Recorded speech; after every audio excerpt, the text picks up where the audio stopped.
Hey everybody, welcome to No Breakaways, your source for all Zwift racing tips and tricks. We're here with another episode of Outside the Draft with my co-host, Jordan Chain. He's a pro cyclist from Elevate Webaplex and Finesse Esports. Jordan, how's it going? Good, Rick. How are you? Good. You know, we're hanging in there. And we have Jacquie Godby, fresh off her wedding. Congratulations. Thank you. Sarah's Pro's Closet, 4S Endurance, and a nun athlete. So, yeah, great to have you back. Yeah, thank you so much. Great to be back. Can't say I wouldn't rather be in Vegas right now. That was a fun week, but, you know, definitely glad all that planning stress is over. So Vegas was your bachelorette party immediately preceding your wedding. Is this correct? A little bit. It was also my maid of honor's 30th. And so, yeah, so we tried to find some place where we could go, she could see her national parks, I could get some biking in, and we could stay as far away from people as possible. Vegas, obviously, yeah. Vegas is great for that. Oh, yeah. So the casinos are actually great, you know, because the gaming commission is so strict about licensing. The casinos are actually really, really compliant with the masking and the distancing, and actually found a way to make plexiglass separations look beautiful. You know, only in Vegas, right? Yeah. And now you're a multimillionaire, right? Yes. Counting cards is another thing Jacquie does well. I am only a multimillionaire in those Zwift drops. Zwift drops. Yep. I can tell it means a lot to you since you didn't know the name of them. Yeah. That's 16 million myself. Yeah. 16? Yeah. Yeah, when I don't think I've ever spent any. You haven't spent any? Maybe on the disc wheel, I think you have to buy. Yeah, you have to buy the disc wheel. Unless you were on first. Did you get it with Jarvis Island? That's the first one that came out. No? Oh. I don't know. Whatever, man. It's not that important, I guess, because Jacquie and I have like a combined 50 million and we're just not using them. Yeah. I mean, I spend just like my real money, I spend every drop the second I get it. Everything. Yeah. I'll wire you some. Wire you some. Yeah. This is the only nice room in my house. The rest of it is dilapidated. I was going to say, I'm just waiting for them to come out with custom Zwift jerseys and stuff. Like, I would spend my Zwift drops on that. You know, just like, I actually spent an embarrassing amount of time looking for the most obnoxious pink jersey I could find. Oh, yeah. The day before my bachelorette party, because I was like, this is the day where I get to go obnoxious in pink. I'm going obnoxious in pink from the start. And it's like, if there had been something on there, would have spent my drops right on that, like pink, gold, something to match my Zwift Tron bike in fluorescent pink. I want like a Louis Vuitton kit. That'd be sick. Oh, Dolce yeah. & Gabbana kit. So, Jacquie, on this bachelorette party where you were riding your bike, did the other people who went ride with you, and did you smash them up climbs and stuff? No? No. So it is worth noting that the two people I was with, one is a semi-professional Highland Games athlete. Like caber toss. No, I know. I didn't realize you could be semi-professional at that. Her husband is nationally ranked, and she's won. Like, they travel to do this stuff. Oh. And the other one was my high school swim buddy, who can still crush me in anything related to lifting. Wow. There's no trouble opening the pickle jar in your back. Yeah. Well, there is for me. I'm coming in, and I'm like, I have no upper body strength. Here, you guys. You're the strong right. Yeah. You're making me feel awesome about myself. I know. This makes me feel emasculated hearing about Jacquie's bachelorette party. Right. I mean, you don't usually say those things in the same sentence. Yeah, I know. This is not where I thought this conversation was going. I mean, to each their own. You know, you got to pick a party that suits you, and that was a pretty great one. Yeah, that's awesome.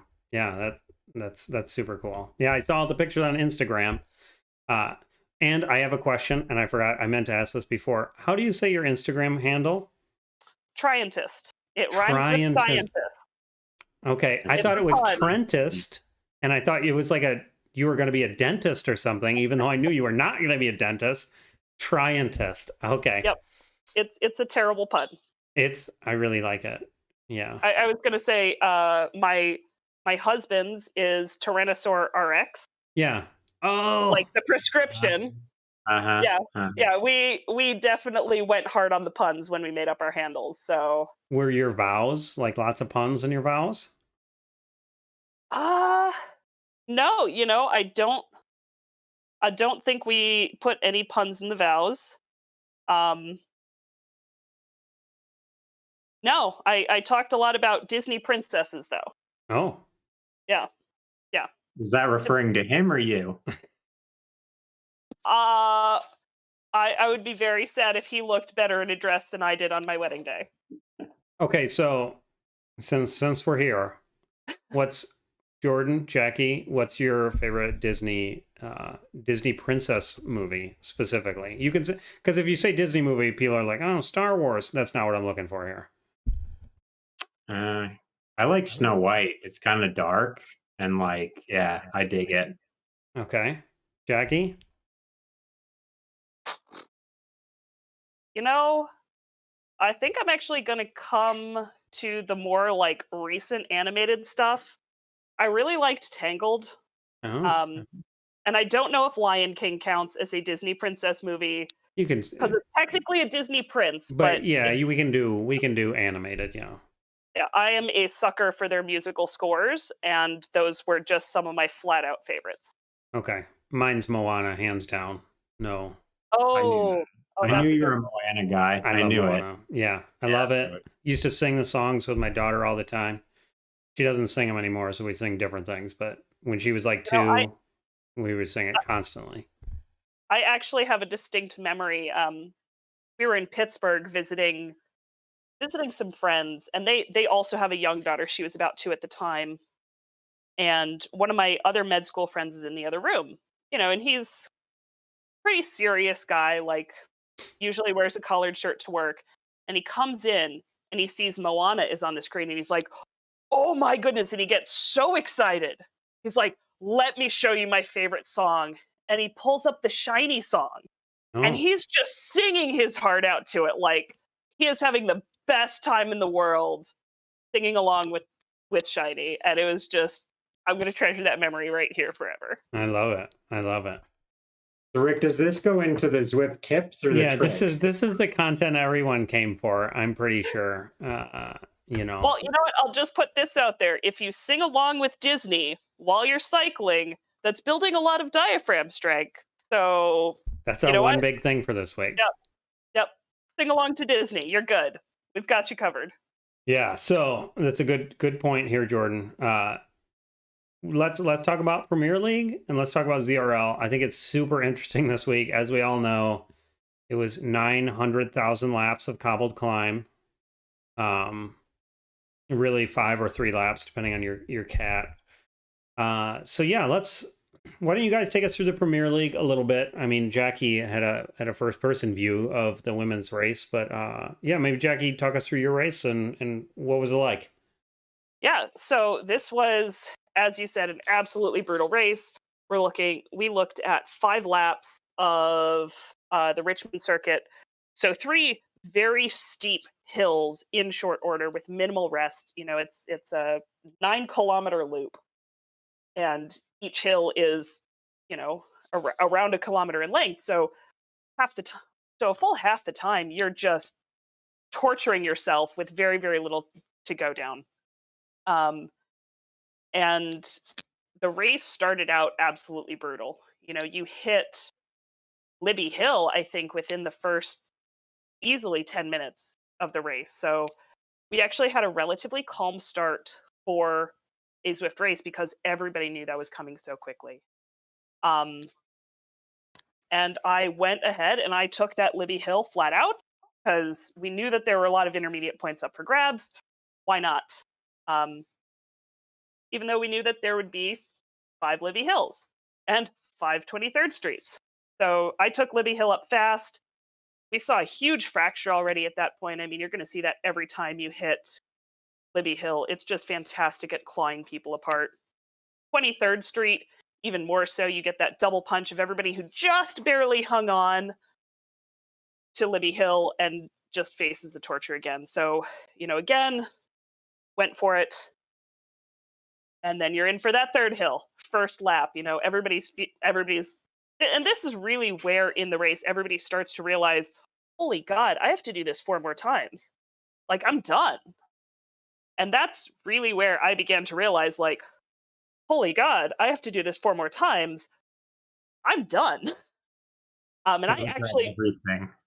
yeah. So I actually very nearly got dropped on Governor's Hill in that first lap. I did get dropped on Libby Hill in the second lap.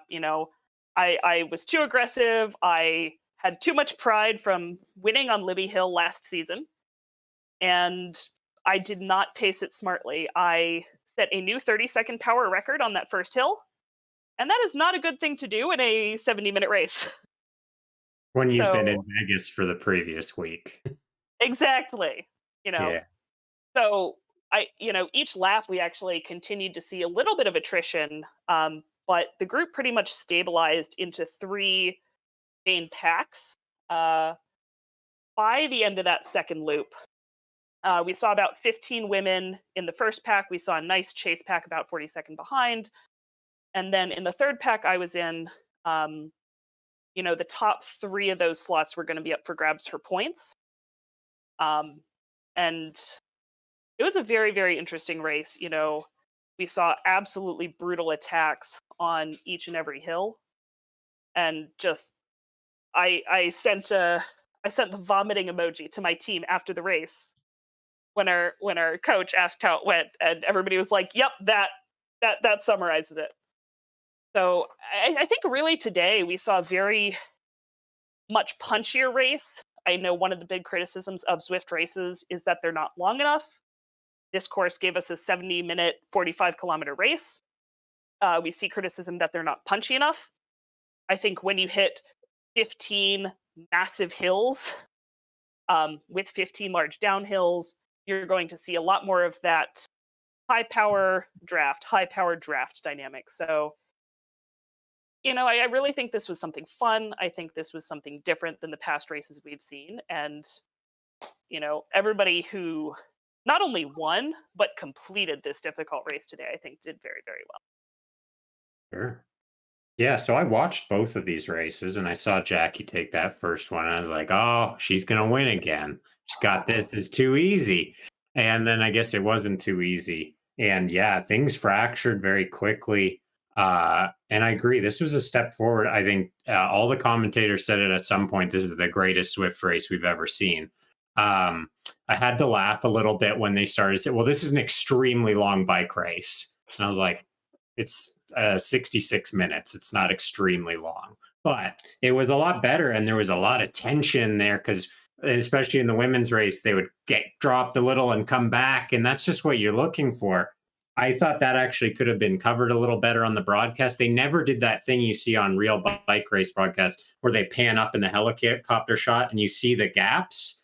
Because for a while, that second group was within 6 seconds of the front group and they almost made it. But you couldn't see it. And I was like, this is the most dramatic thing. And I guess Heino probably put a little gas in to keep them off because they were in the driver's seat right away, numbers wise. Yeah. And on the women's side, Kaczynski and MacGyver, is that her? Yeah. They made a 2-up breakaway on the final lap. And I actually thought that deserved to win. I don't know how the dynamics work, but every time I looked, Kaczynski was doing 5.5 watts per kilo and the Chase was doing 3.5. And it very nearly did work. I thought that was a smart move. They gobbled up a lot of points doing that. And yeah, I think they committed, which is great. And they both ended up finishing up there in the end. And then Alison Lethbridge was very courageous. She went early and she held it on that sprint. And it was a slow motion sprint. It just went on and on. And yeah, the women's race, as usual, was very good to watch. But seeing it whittle down to 10 riders and sort of a zero-sum game of like somebody'd make an attack and then you saw them right at the back because they were struggling. That was really good. That's what racing's all about. On the men's side, it was a little just more attritional. There wasn't like these big attacks. They all sprinted at a million watts a kilo up these climbs, but then they'd back off. And the only people going back were the ones that, got gapped significantly. There wasn't sort of playing for keeps with the attacks.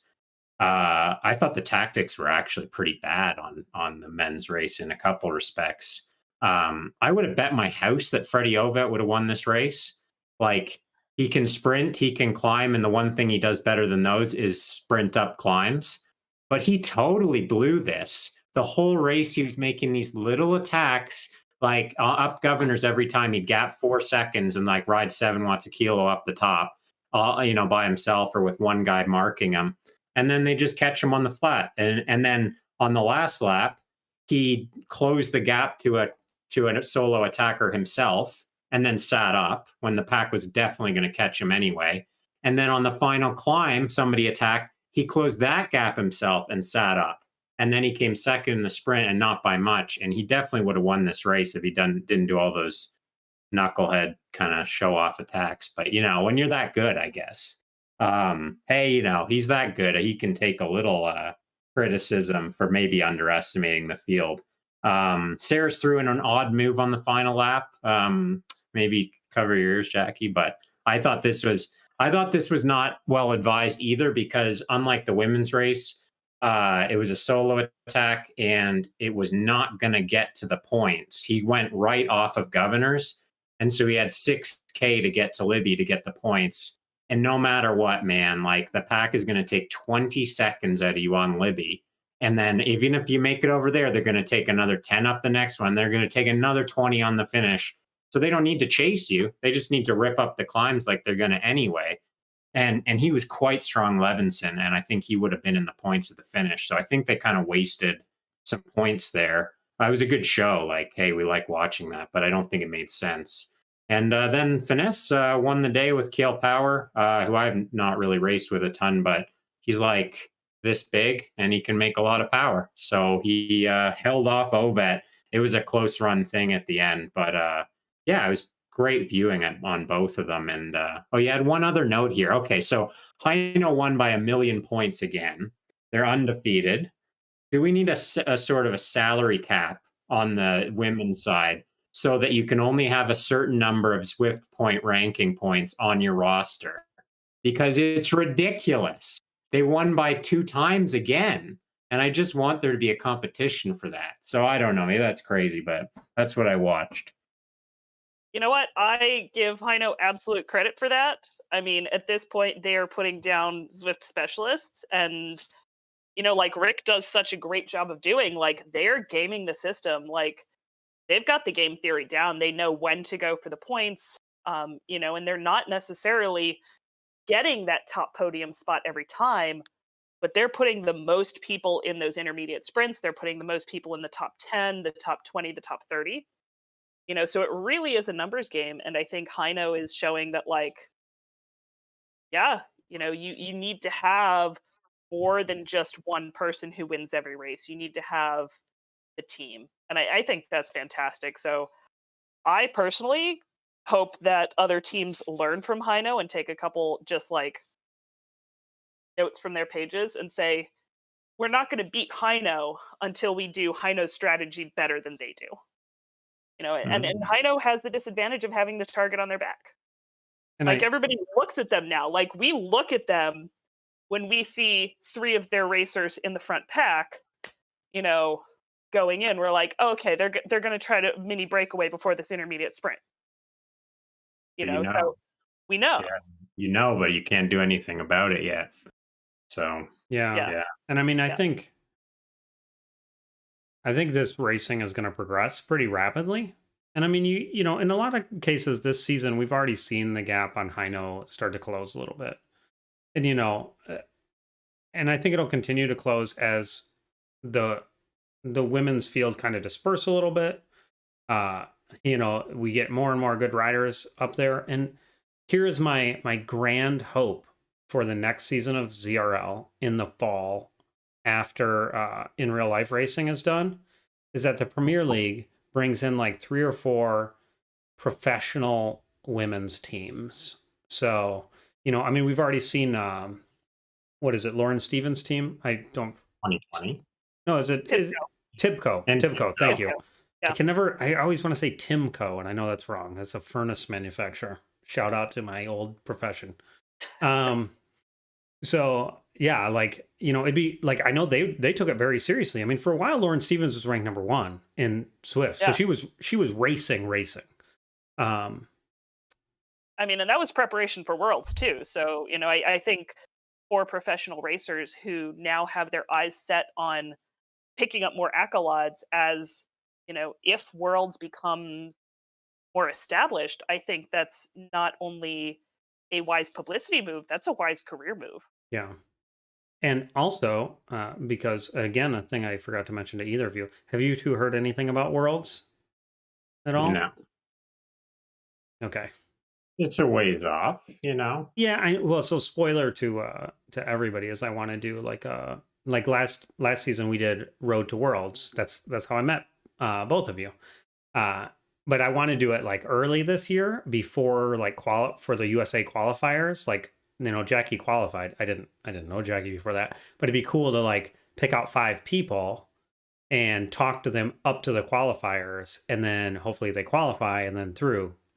So that's like one of those things I I want mean, to we do. got what, 8 days of notification before the qualifiers? It's going to be a quick show. Like it was thrown together. Yeah. Yeah, and Hopefully it it'll was, be a little better this year, a little and, more fleshed out. and hopefully it's on the platform in which Worlds is on. That would be good, wouldn't it? I Yeah. mean, yeah.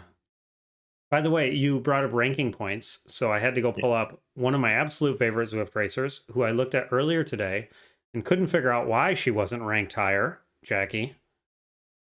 It turns out Jackie doesn't race that much. She just wins Premier Leagues every once in a while. But yeah, Jackie has a 600 in her race ranking. Yeah. So Well, the reason is, I was racing once a week, you know, all through last year, and then, you know, courtesy of qualifying for Worlds, I got started on the RGT platform. And they had the Echelon Racing Series, which was um 25 24 races. And so, you know, between that and Zwift Premier League, it's like, well, I'm racing up to 3 to 4 times a week sometimes. Like, that's all I got. Like, you know, if I'm gonna put any training days in there, that's good. yeah. Yeah. Well, and I wanted to say congratulations. Even though you didn't finish the top pack today, you dropped 68 ranking points. So, Thank you. Wow. yeah, Good. yeah. And the week you won, you dropped 90. So that's those are some solid knockoffs of your race ranking. So I only gain ranking points. I It's didn't look you up, You Jordan. should. I thought about doing it, and I was actually so I was actually kind of upset today because my race ranking used to be like 250, and it was going to Yeah. be the only thing I've ever been able to claim at some point in time I was better than Jackie at. But my race ranking is like 370 because I haven't been racing either. So I was like, I was cursed. That was actually a challenge I was talking about with my coach. Is one of the things he wanted to put together was sort of a race through the rankings and identify, you know, really top scoring races each week and be like, all right, well, you know, if you don't have time to do these big races, what about these 5 kilometer ones? What if we throw you in a men's field? What if we throw you in a Yeah. masters? You know, and really identify the high quality, high priority races. Oh, my crit Saturday Smash. Hop in yeah. there. Like that's I know when Laura was racing a lot. That I think she only raced maybe once a week for the most, but it was always on my crit. And I mean, And she had fantastic race rankings. yeah. And I mean, she's obviously a killer, right? So like, but Oh, yeah, yeah. I mean, that's if you want to do it. And actually, I've written articles about a bunch of the categories and how to become a top racer. The next one is the women. I just haven't had time to pull all the data yet. But I thought now would be a good time, because back then when I was looking at it, it was much different than it is now. And I think now would be really cool because of the Premier League, and you see the top women pretty stacked in there. But to see like what it takes to be one of those top women and how they race to get that race ranking, because it can't just all be from Premier League. I'm sure they're jumping in like some of those big men's races and getting awesome results there too. Oh, absolutely. Because like And then, go ahead. drop a little bit of watts per kilos. Got to drop my kilos a little bit. Those have been creeping up, and that does contribute to points. So Yeah, well, and as we were talking before, that's the most married thing you've said yet. That's what happened. I regret none of the cake. None. You should not. You should not. I actually made this joke at my wedding because we had to wait for everybody to get there to have the cake cutting, and so I'm stuck up there like doing a minute of improv because we're like, oh god, we have to get the photographer and the guests are still out there and everybody's paying attention to me. So I'm like, yeah, tell everybody the flavors of the cake and there's some giggles. And I was like, look, What's the deal with airline food? Like, just a I little was step. like, look, guys, the cake, second to John, is the most important part of the wedding. This dress we found in one visit, like 45 minutes and we were done. The cake, we had to go back multiple times. We take carbs seriously here. Like, do not disrespect the cake. Yeah. I like it. I wish they would have filmed the stand-up routine. That could have been like a segment today. There's the World of Zwift. Jackie got us stand up. World of Zwift talking about cake. So I wanted to talk about the ZRL in a little bit. So it's pretty interesting. We were in America's East this week, and I was just DSing, which is it was made a couple of climbs a lot easier. But first of all, there were no power-ups in our race. They were accidentally disabled. So like, and people in the chat, I mean, it threw us all for a loop. And people in the chat were like, is no one getting power-ups? I mean, no power-ups at all. And here was an interesting tactic. And I wish I would have thought of it because it's a cool tactic. But people were like, there was a dude, one of the best guys in America's B1, sat in the pens, and we thought he had a problem. But he came out the second lap with the top group and went after the fastest through segments. So the only thing he was doing in the race is fastest through segments and trying to hit those, find big groups. Because our plan was to have a guy hammer Libby first time up with the top group because that was going to be the fastest through. No one was going to go faster than that. And then, although this guy almost did, credit to him, Adam Voss, way to go, man. But then he was going to sit the rest of that lap and find the biggest group he could and go for 23rd. But after that, we called an audible because this guy, he wasn't feeling good. So he rode around and he sat at the top of Libby Hill until a group came. And then this guy on our team went and got a bunch of the 23rd Street segments. So I'm wondering both of your thoughts on this tactic. And I would be a hypocrite if I were to criticize it, even though it made the racing confusing for the top people, because I always say, this isn't real life. We can do whatever we want, but I want to know your thoughts on it. I maybe go ahead, Jackie. Yeah. So first of all, if this was real life, wouldn't recommend it because that sounds kind of dangerous. I would not personally want to be very close to a bunch of people that had just finished Libby Hill at insane wattages. They're probably swerving all over the place and, don't want to really merge with that group. I think there's a reason in real life crit racing where like you get lapped, get off the course. But I think on Zwift, especially as we're trying to explore what we can do in this virtual space, and we're really rewarding thinking outside the box with power-ups, with these intermediate sprints, I think it's worth trying something, and it works. We were talking before the show, I think there's definitely an aspect where this is confusing. Fastest through is they don't have a good way of tracking it on Zwift. They don't refresh the leaderboards every time, so you can see like where lap 1 is, where lap 2 is. If someone has multiples up there, yeah. Exactly. Today on Libby Hill, I apparently had the fastest time for all 5 laps.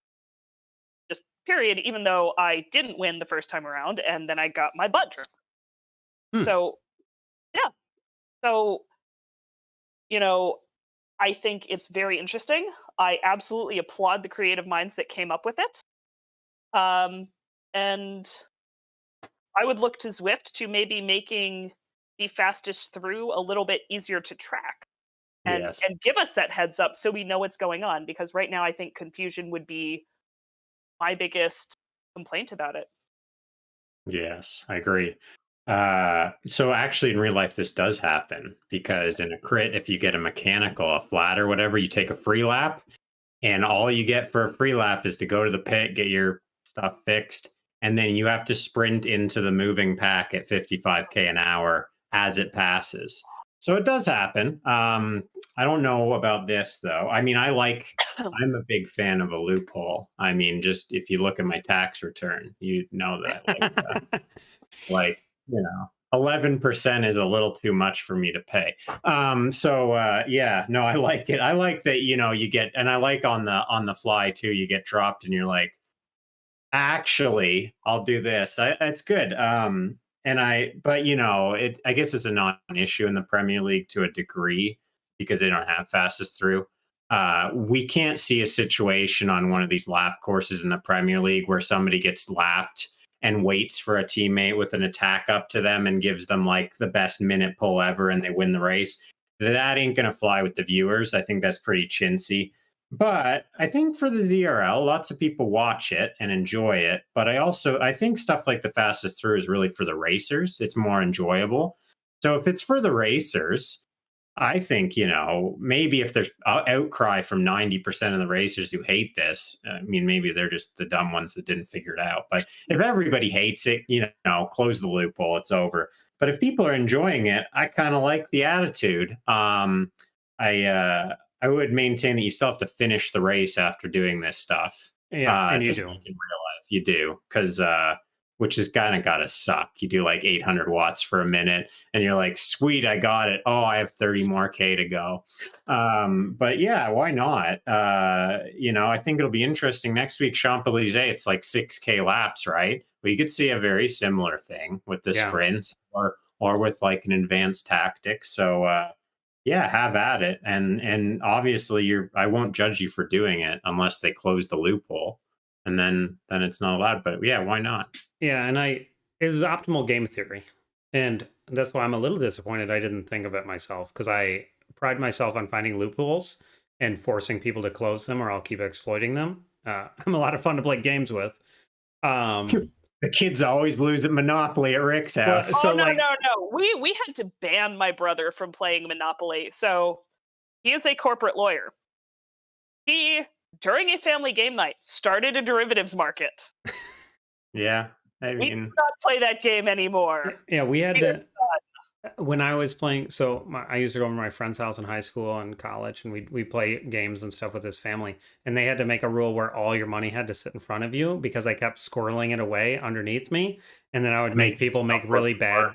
Like I'd be like wheeling and dealing, like, "Oh, come on, I need this, I need this, I need this," and they thought I was about to go out, and then I pulled out like $8,000 and just built hotels everywhere and wiped it. And people were pissed at me. Like people were pissed. Like they were really angry at me because we took games seriously. Right? Oh yeah. Yeah. So I was, credit to the teams that figured this out. Like I said, the Adam Voss and Z-Sun. I mean, they figured this out, and then we figured it out on the fly. But that tactic was probably going to win the day today, and people are going to be aware of it. And I do think it adds a huge thing to Zwift racing. I think it really muddled things too, because like in the chat, somebody was like, "Well, Voss just came out," and so we were like, somebody needs to say something in the chat, like, "Don't chase this guy when he goes up Libby Hill." And we said that, and he just typed like FTS, which was cool of him, but it was still like it had to be really confusing to a viewer watching this race. This is an incredibly competitive division. These are really top quality B riders. Like, it had to be super confusing that some dude is going wild off the front and everybody else is like, "Peace out," not even caring. It had to look odd. I like how he just sat in the pens. That's very brazen. Well, this guy, he got so many points in New York, so we were like eyes on Adam Voss. Like I've said Adam Voss many times here. We were like on him. And he didn't come out of the pens, and we're all kind of, we don't want anybody to have mechanical. We want it to be a fair fight. but, So you're like, but also cool, you know, awesome. I'm kind of glad. But yeah, I mean, it was very savvy tactics. I love to see stuff like that. But like you said, Jordan, there's going to come a time where some dude slow rolls it around to the bottom of, to right before the bottom of Governor Hill after 23rd. Their teammate starts a break over 23rd that looks like it's never going to make it. And then this person's going to just tow them up. That's not cool, no. So there does have to be some sort of limits. Another thing that came to mind, Anna Russell brought up the relay races in Zwift. This would have been a perfect relay race course. Right.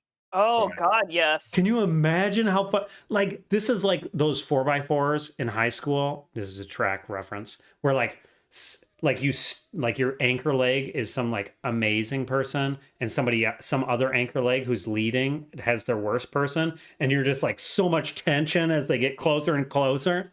Oh, it would have been so fun. Yeah. They would just let Jackie ride right. all 5 legs though, so.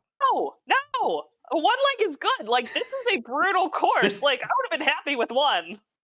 That was actually going to be my point here, is like, I actually think the 3 hills here is something, you can drop hard, you can finish as hard as you can through that banner and let the next person go and be like, I'm exhausted, I did great, I did, it feels, time-wise, it's probably closer to like a 4 or 5K run, but, you definitely have that, like, I just did the 1600 burning in your legs. Yeah, and I really liked this race too, because I feel like in every division, everywhere, tactics were totally different. There were some divisions, like I know one of the earlier EMEA divisions with Matt Main in it. It was just shattered across, little groups of 3 or 5 everywhere. In our division, a group actually pulled back a 17-second gap, the second group to the first group, because the first group was just soft pedaling. Yeah. But how? Yeah. I've never seen that in a short course like this.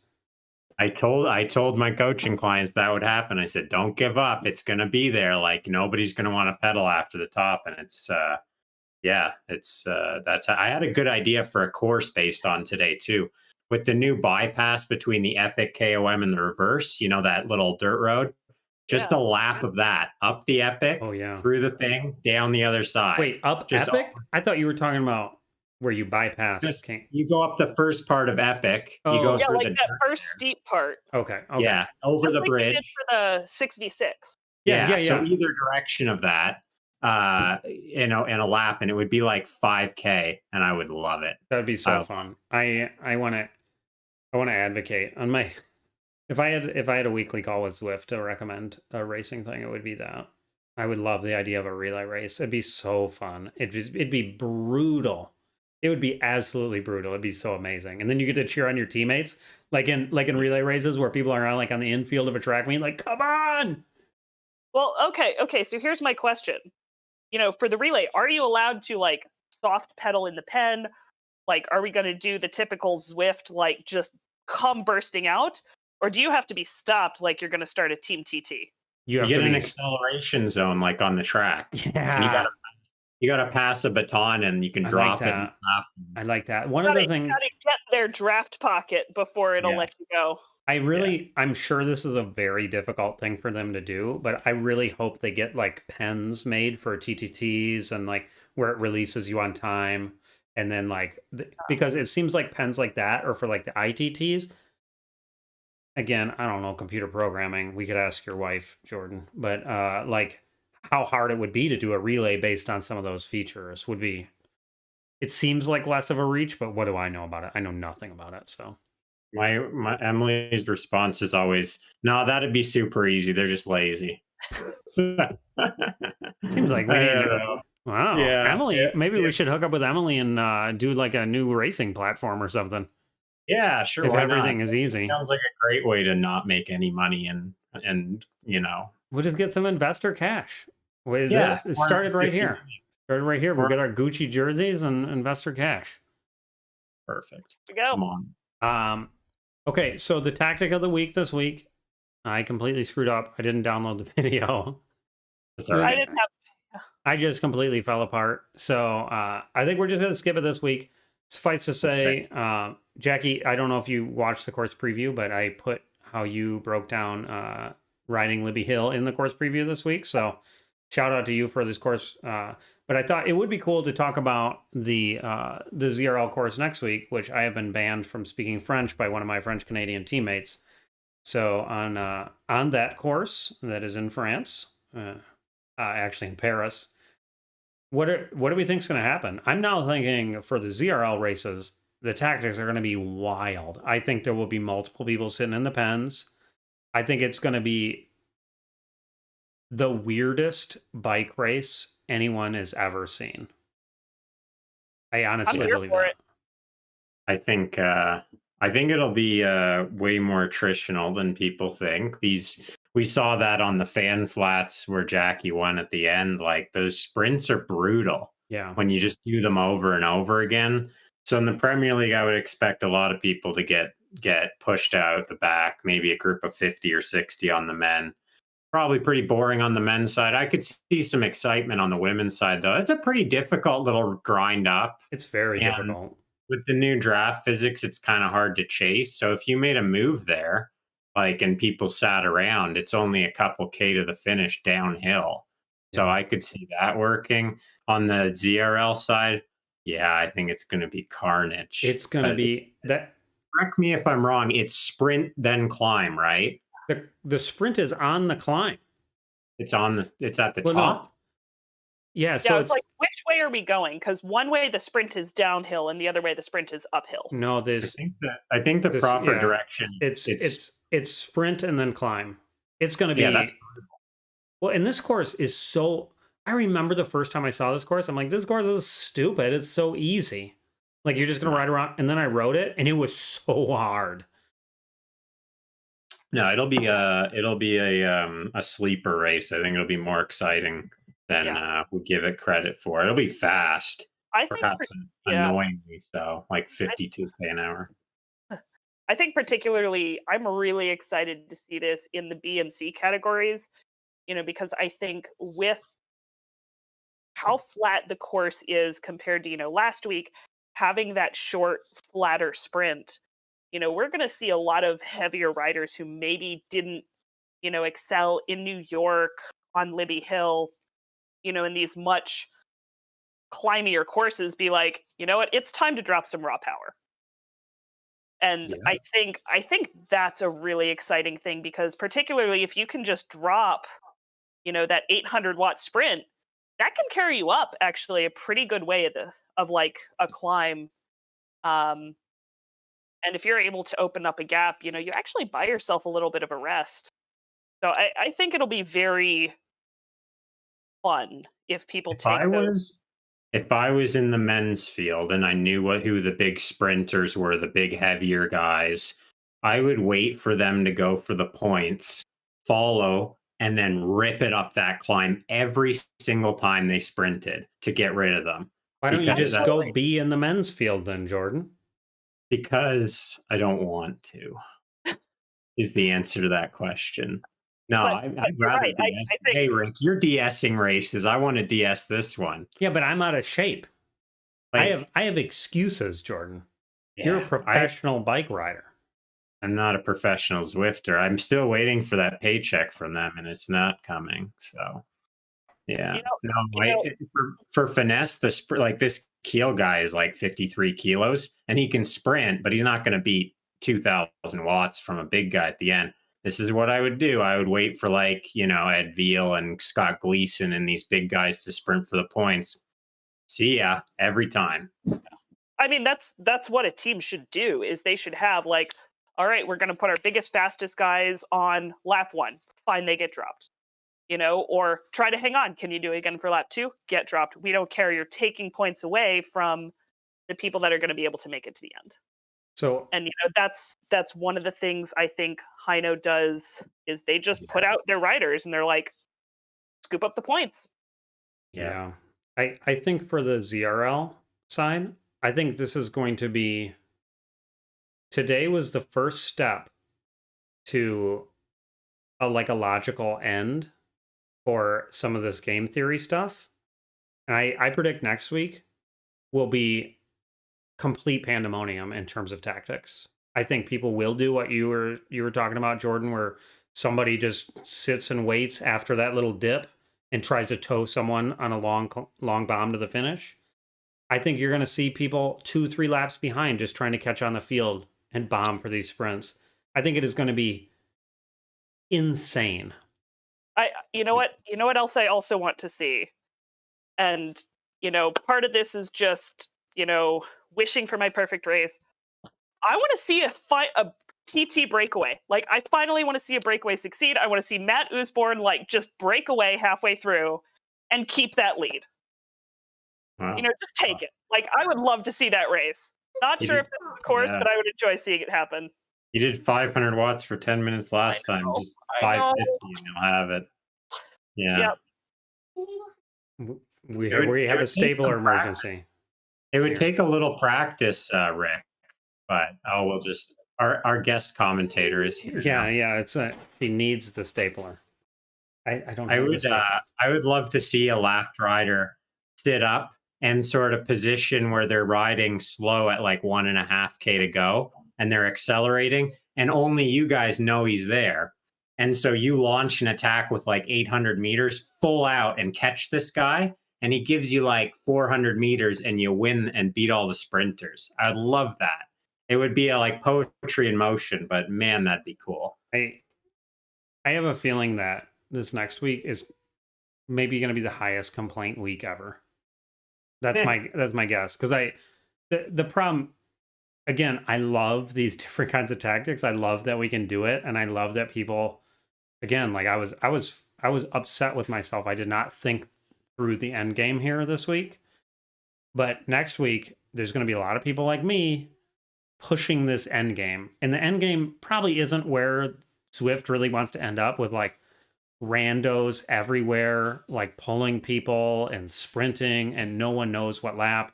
You have no clue who's winning the race. That's probably not ideal. Well, is that on Zwift to be like, you need to stop thinking through, or is it on Zwift to make it easier to watch and view and figure out ways to be like, all right, we're going to put a lap number over your head, or like you're invisible to other riders. Yeah. Rick's like, gonna be that sounds like a Zwift problem, but Rick's gonna be like a beautiful mind with the equations on the window and stuff, and like throwing paper in the air and like, yeah. No, I mean, seriously though, I mean, and it's cool. Like, it's amazing that we can think like this. Like, it is really neat. And again, like some of the stuff we talked about with power-ups, all this, I love that aspect of Zwift, that you can make it something that is different than in real life bike racing. Because to me, the end game is not in real life bike racing, because in real life bike racing is wonderful and it's amazing to watch, and I love watching it. But it's fun for a video game to be a video game, even if that video game is based on how good you are at riding a bike. Like, I'm never going to beat you or Jackie, but still, it's cool that maybe I have a strategy where I can steal some points from you guys, now and again, like that. I mean, I think that's what makes a lot of these sort of things fun and dynamic. So I know I'm going to be pushing the boundaries for sure, because the goal is to win, Yeah. I mean, it is definitely fun to have, when you do get that win, when you do get that victory, you're like, you know what? It's not because I'm a dumb jock. It's because I'm a smart jock. Yeah. Yeah, that's right. Yeah. All right. So, yeah, I mean, one of the other things I wanted to talk about ZRL playoff qualifying. We're getting pretty close. That's going to be super interesting. Maybe we'll cover that next week, though. I didn't research it well enough. I don't know if either of you did, but really, it looks like it's going to be super interesting on this playoff, and I think it probably merits us talking about it a little more in depth. So let's cover that next week. The one big thing I wanted to cover this week, and this is kind of jumping off of what Moana talked about with racing with your head or your heart. Some people that I talk to, they'll be like, "Oh, we're in the B division, if I was in the A division, I'd take this more seriously, or, oh, it's not that big a deal. What the thing I want to talk about, as you two are very high level athletes. At one time, I was a good runner, but racing is 100% effort for everyone. It's not just 100% effort for Jackie or Jordan. It's 100% for me too, even though I'm going slower. And just kind of talk a little bit through taking yourself seriously, no matter what level you're at. And Jackie, I'm guessing you have some really good thoughts on this, so maybe you can kick us off.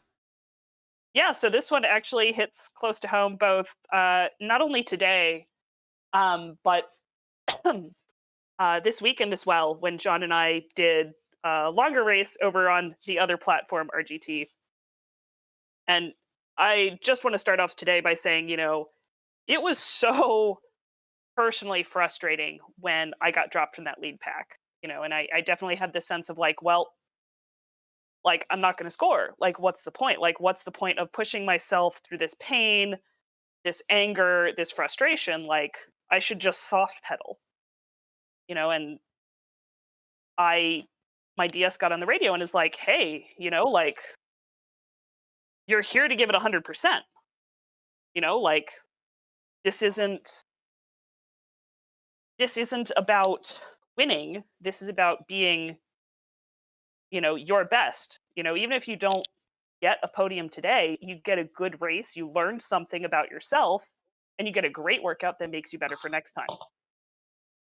And I kind of laughed to myself after the race, because that's exactly what happened to my husband John on Saturday. He got up this really tough hill.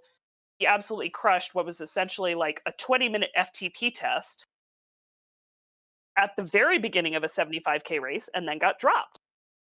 And he's sitting there just being like, I can't, like, I'm done. His heart rate is 180. He's just frustrated and angry and tired, and he can't see a way to finish where, he would get to be on the podium. And I'm like, you know what, this is like, one, don't quit. Like, if you need to take a minute and just regroup, regather yourself, kind of get past the anger, that's fine. But like, keep in there at the end of the day. Like, this is about what you do. Like, can you finish a race and be proud of it, regardless of what the podium says, regardless of what the points say? And so, he took some time. He found a group. He got his power back. He's a long distance TT cyclist. So, 3 minutes later, he's back pushing, well over 300 watts for the next hour and a half. And because he did that, because he was able to say, okay, no matter what, like, I'm still able to put forth an effort that I'm proud of. I'm still able to get a great workout. I still towed the line today and gave it everything that I had. He actually went from 9th to 5th, passing numerous people that had dropped him earlier. And it was just because he came with that, like, this is about me and my passion. And I think that's so important to realize every time you go out to race. Winning is fun. It's an absolutely amazing feeling. But even short of that, you're still getting a great workout. You're still pushing yourself to your limit. You're still learning about yourself. And those are so valuable, I think, in terms of fitness, in terms of life goals. And it's important we revisit that. I think that's very, very important to keep in our minds. Yeah. Well, I guess I'll do the professional perspective on this first, because in the professional ranks, it's not like we're all A riders either. There's A riders and Bs and Cs. They're domestiques and climbers and stars and the rest. And if you want to make my blood pressure rise as a teammate, you'll say the following after a race. I did such and such, which was my job, and then I pulled the chute. I hate that. Like, I hate that. If you can do more for your team, stay and do it, and you'll never find out how much you can do and whether you could maybe actually be an A rider if you don't try. And even if it seems illogical and you can stay in the race for 1 extra minute and offer 1 extra little bit of assistance, and you cover a situation that could be a catastrophe by being there. Your teammate could need a wheel, they could need a pace back on. and 9 times out of 10 it doesn't add anything and you end up getting dropped or whatever, but you did your best. Like that's how you have to approach things to be successful at the world tour level. Like everybody has basically a prescription of exactly what they should do on the day, and it's because everybody's established and we know what we can do. But at almost any other level of sport, and even at that level, like try to get that extra bit out of yourself. One of my teammates, Brian McCullough, always said, stay in the fight. Like you got to stay there as long as you can. And a lot of guys, ruin their careers by not doing that, because they'll say, well, I pulled on the front for 60K and then I rode to the showers and it was over. And but guess what? There's 100 people that can do that job, and you're going to differentiate by making that extra effort. I did that at the Tour Gila one year. I paced my teammate James, who was in the leader's jersey, like 80% up this big climb, and then I got dropped over the top. And pretty much it was up to him at that point. Like, what am I going to do? I don't have much left, but I risked my life all the way down this descent. And I pass in these cars and pass in these other guys that have given up. And I catch back on right at the bottom to the next climb. I get a bottle from the team car. I rip up there like on my last 5 watts to get to him. And I say, James, bottle, you need anything else? He's like, no, man, I'm fine. Okay, well, see you later. But I was there, and maybe you did need the bottle, and that's what you got to do, because then your teammate knows that you've given that extra bit.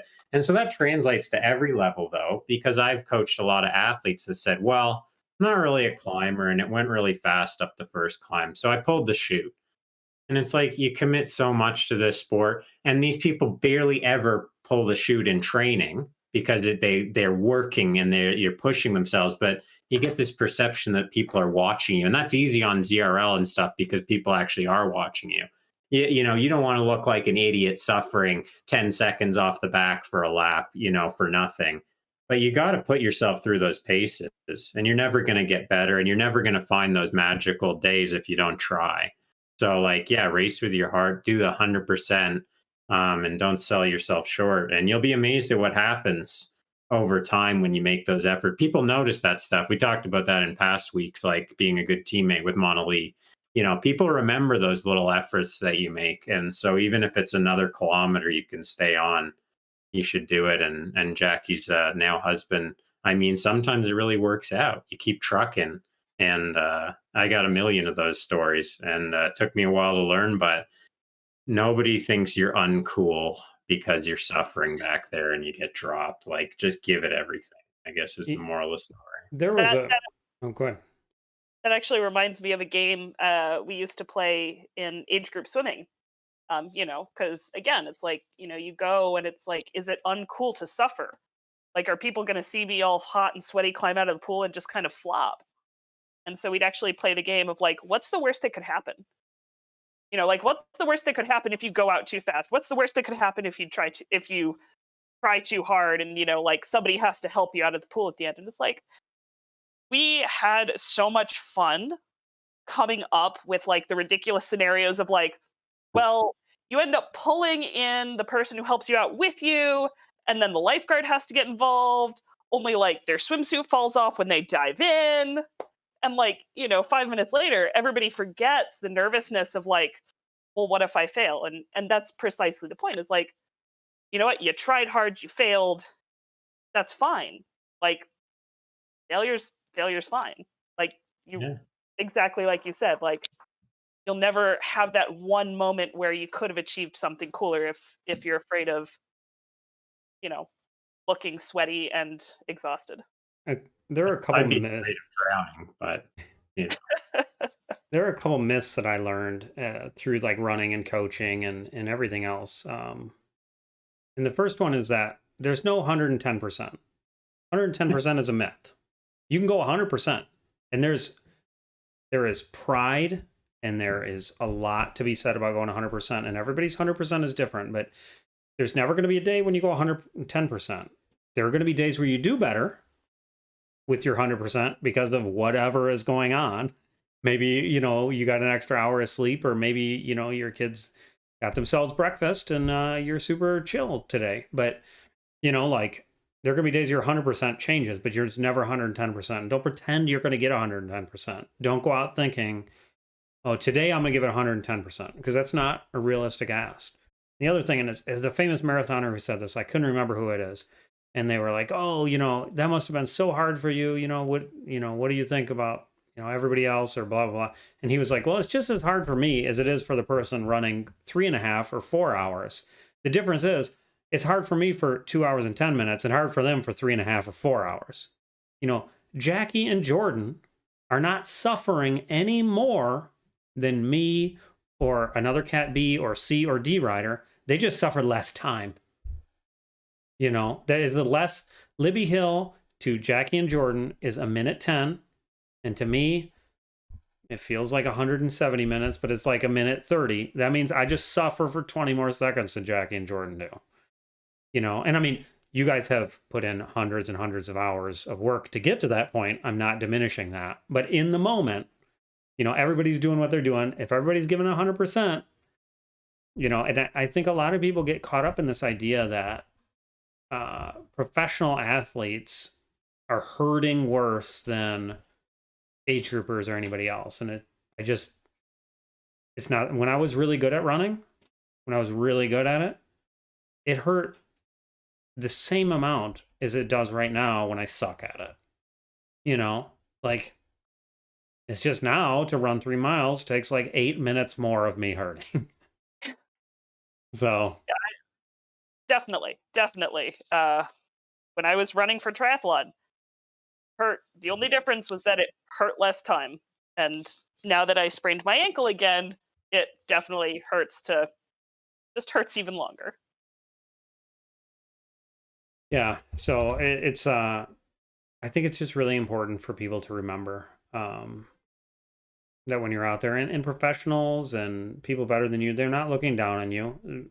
They have the exact same respect for you as they do their fellow professionals. Everybody's just out there giving it, like Jordan said, giving it 100%. You're not giving it 100%. That's a different story. But, I mean, it's probably easier to be a Cat A today, riding that course in an hour, as opposed to Cat B riding in an hour 10, so, Sure. Yeah. Just remember that, everybody, it's some of the best advice that I got as a younger athlete. And then, I hope I passed it on to some of the athletes that I coached, and I feel it every day today. If you get dropped from the pack, if you give it 100%, that's what you could do. I don't have another 10% beyond my per 100. Look back and be like, Yeah, it's you can only do what you can do, but you better well do it, and don't give the excuse either, well, I don't really train the same amount of hours those pros train 1,000,000 hours a week. Don't fool yourself. If you're training, you're putting in a commitment, and you might as well cash in that check. Like, it's you're spending time away from your family, you're spending your energy, you could be doing other things. Like, when it comes to the race, go all the way. You already did all the hard part. So yeah.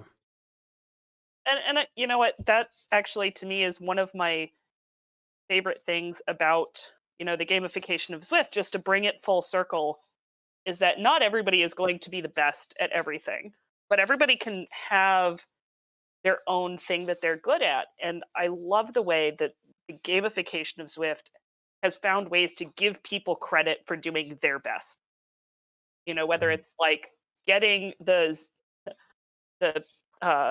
full London lap loop, whether it's getting that next level, whether it's getting those intermediate sprint points, or gaming the system, and just being the smartest, best drafting rider out there. It's like, Yeah. And I think it's important to keep that in mind and be like, I don't have to be the best, but I can be my best. that's why we need the downhill time trial. It just makes the inclusion even more. Yeah, we talked about that, Jackie. It's coming. It's the newest thing. I'm waiting. Out to Zwift, all the way down, baby. I feel like you'd have a pretty significant advantage. Aren't you like the highest raw watts by like 70 or 80 watts in the women's field, Jackie? Yes. Also, Yeah, no one's going to be happy in the women's. It's like, oh, well, Jackie won Just before. one She person. won this time, too. your teammates are going to have a hell of a time like 45 kilos behind you. The I down. don't There used to be the outlaw race where people would race down the Alp. I don't think they do that anymore, do they? Now we're bringing it back. Yeah, I think it was the Saris. I thought it was the Saris guys. I thought it was Matt Brandt who did the outlaw race. Jackie, you need to find out and report back to us. Okay, I was That's going to say your that homework for this time, week. but I would love to do this race. I will find out more about this. Yeah, yeah. Also, a couple other racing notes I saw. Somebody's putting together a category world championships, which I don't know any details about it. And the other thing, I don't know, Jordan, if you saw this in the one chat for the Freds, there is a 20-person time trial. There are 2 distances for the time trial. The short distance is 260 kilometers, and the long distance is 512 kilometers. 20-person TTT. How many need to finish? I don't know. Because I think it'll just be one guy who with like an undercarriage of steel by the end, right? Everybody else will submit. So the thing is, so my first thought was like, this is the stupidest thing ever. But then I was like, you could never do this in real life. People would die. Yeah, and I mean, like, you just couldn't. But on Zwift, again, like, we can do whatever we want. You can do crazy stuff. And so I was like, well, I guess if there were enough people together and it worked in my schedule, I would do probably the short one. I wanted to see, my question about this is immediately goes to gamification. I'm like, all right, so you're going to have to use the bathroom at this point.